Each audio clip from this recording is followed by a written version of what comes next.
जय महाराष्ट्र मंडळी, कसे आहेत सगळे? मजेत ना? आज तुमची लाडकी मयुरी तुम्हाला ना एका मस्त अशा भन्नाट स्पॉटवर घेऊन जाणार आहे. असा व्ह्यू ना तुम्ही आधी कधीच बघितला नसेल. आणि हे ठिकाण कोल्हापूर पासून फक्त 60 ते 70 किलोमीटरच्या अंतरावर आहे आणि आमच्या घरापासून अगदी 5 ते 10 मिनिटांच्या अंतरावर. तर चला मी तुम्हाला घेऊन जाते. इथे काही जास्त वेळ बोलत नाही. इथे कसं जायचं किंवा हे ठिकाण प्रॉपर ह्याचं लोकेशन कुठे, इथे काय काय तुम्हाला बघायला भेटणार आहे सगळं व्हिडिओमध्ये मी तुम्हाला पुढे सांगते. पण आता चला जाऊया आपण.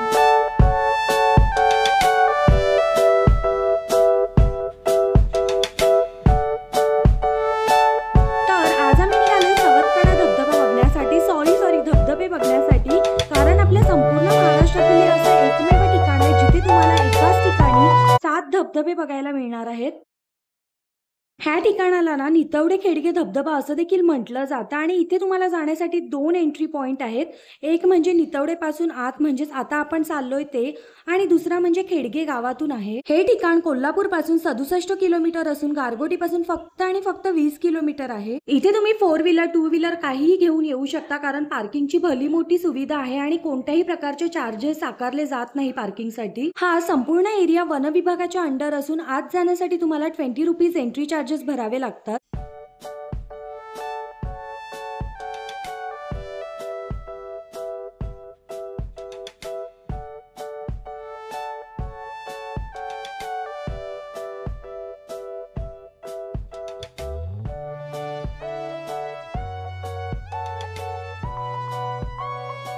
गेटमधून एंट्री केल्यावर 1 किलोमीटर चालल्यानंतर पहिला धबधबा आपल्याला बघायला मिळतो. फ्रेंड्स, फॅमिली सोबत फिरायला ही जागा परफेक्ट आहे. छान वातावरण, चारी बाजूला झाडी, पाऊस, धबधबे आणि बरंच काही तुम्हाला बघायला भेटेल. आणि हो, इथे येऊन फक्त काही धबधबेच बघून होत नाही, तुमची छान अशी ट्रेकिंग सुद्धा होते. आणि हो मंडळी, इथे जर तुम्हाला यायचं असेल ना, तर माझं एक सजेशन आहे, ते म्हणजे सकाळी लवकर या, 7 ते 8च्या दरम्यान. बिकॉज हा एरिया इतका जास्त मोठा आहे ना की तुम्ही दुपारनंतर आले ना तर तुमचे फक्त 1 ते 2 धबधबे बघून होतील, कारण धबधब्यांमध्ये अंतर आहे भरपूर, 1-1 किलोमीटर किंवा त्याच्यापेक्षा कमी असं काहीसं. आणि गेटमधून एंट्री मारल्यानंतर सुद्धा तुम्हाला 1 किलोमीटर आतमध्ये चालत गेल्यानंतर पहिला धबधबा दिसतो.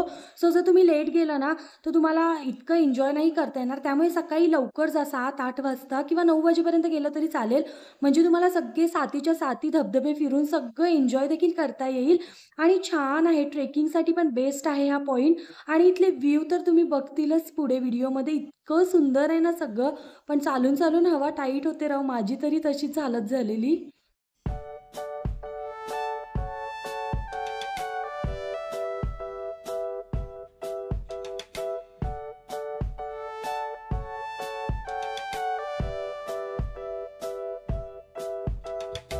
सो गाईज, हा आहे पहिला धबधबा, म्हणजे सवतकडा धबधबा. इतका सुंदर होता ना राव, मी माझ्या आयुष्यात इतका सुंदर धबधबा याआधी तरी कधीच पाहिला नव्हता. खूपच सुंदर होता. आणि हो मंडळी, हा धबधबा जितका मोठा आहे ना तितकाच खाली खोल देखील आहे. त्याच्यामुळे इथे वनविभागाने ना मोठे मोठे पोस्टर लावलेत की आतमध्ये जायला कोणालाच अलाउड नाहीये. तुम्ही तिथे जवळ जाऊन फोटोज व्हिडिओज क्लिक करू शकता, पण आतमध्ये जायला कोणालाही अलाउड नाहीये. आणि जाण्याचा प्रयत्न देखील करू नका, कारण पावसाळ्याचं वातावरण असताना ना तिथे कोणालाच अलाउड करत नाही, नाहीतर 500 रुपये दंड आकारला जातो. फर्स्ट पॉईंट म्हणजे सवतकडा धबधबा बघून झाल्यानंतर आम्ही ना त्याच बाजूने डाव्या साईडने पायऱ्या आहेत वरती जाण्यासाठी, तिथे गेलो. आणि एक खेडगे वाहनतळ म्हणून एक पॉईंट आहे, असं फोटोज वगैरे क्लिक करायला ठीक आहे, पण बाकी काहीच नव्हतं तिथे.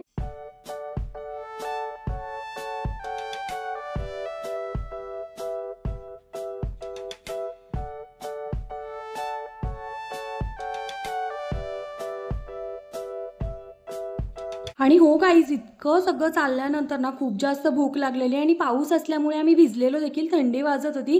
त्यात आम्हाला दिसला गरमागरम चहा आणि उकडलेली मक्याची कणसं, ती सुद्धा छानपैकी असं चमचमीत लिंबू, मसाला आणि मीठ लावलेली. मग काय राव, घेतले आम्ही सगळ्यांनी, ताव मारला त्याच्यावर. खूप छान चव होती.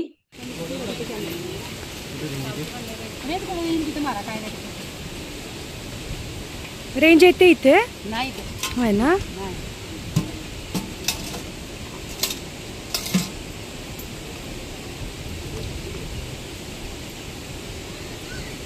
कुठे इथेच राहता काय? आम्ही तिथे राहतो. ओके. नंबर माहिती आहे? नंबर कॅमेरा आणि हो, इथला वडापाव पण खूप छान आहे हा, तो सुद्धा नक्की ट्राय करा.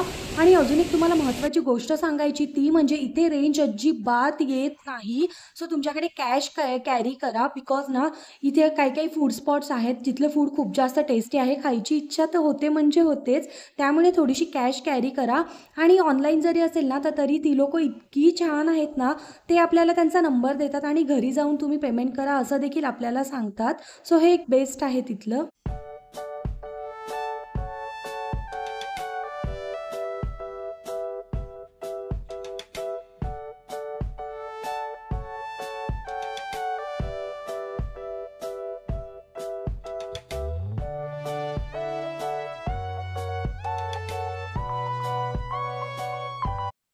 तर मंडळी ही प्लेस ना इतकी छान आणि सुंदर आहे ना, तुम्हाला जर ट्रेकिंगची आवड वगैरे असेल ना, तर तुम्ही सकाळी येऊ शकता. अजून व्ह्यू भन्नाट दिसेल. आता आम्ही संध्याकाळच्या वेळी आलोय आणि संडेला इथे ना इतकी जास्त रश असते ना, म्हणजे गेल्या एखाद वर्षापर्यंत ना ही प्लेस इतकी जास्त कोणाला माहिती नव्हती.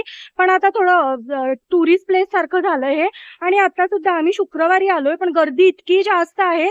आणि आता संध्याकाळचे वाजलेत 4:30. तरीही तुम्ही वरती बघितलं असेल ना, तर गर्दी बऱ्याच प्रमाणात आहे. आणि आपल्या संपूर्ण महाराष्ट्रात अशी प्लेस तुम्हाला फक्त हीच भेटेल, जिथे 7 धबधबे आहेत, तेही एकाच जागी. आणि इतके सुंदर आहेत ना, मी याआधी इतकी सुंदर प्लेस कधीच बघितली नव्हती. त्यासोबत इथे तुम्हाला खाण्यापिण्याचे देखील भरपूर ऑप्शन भेटतील. आणि एंट्री चार्जेस काहीतरी ₹20 आहेत. तर सकाळी लवकर या, 7-7:30च्या दरम्यान, म्हणजे तुमची ट्रेकिंग पण होईल आणि छान व्ह्यू पण एन्जॉय करता येईल. आणि जर तुम्ही गोव्याला वगैरे जात असाल ना, तर हा धबधबा बघून सुद्धा तुम्ही जाऊ शकता इथून 2.5 ते 3 तासात अवघ्या. तर चला, आमची तर ट्रेकिंग पण झाली, 7 धबधबे देखील बघून झाले. तर खूप एन्जॉय केला आम्ही. तुम्ही देखील इथे नक्की या, कोल्हापूरच्या जवळ कुठे असाल तर. आणि व्हिडिओ आवडला तर लाईक करा, चॅनलला सबस्क्राईब करा. भेटत राहीन अशाच नवनवीन व्हिडिओ सोबत. Till then bye guys. खात राहा, मजेत राहा.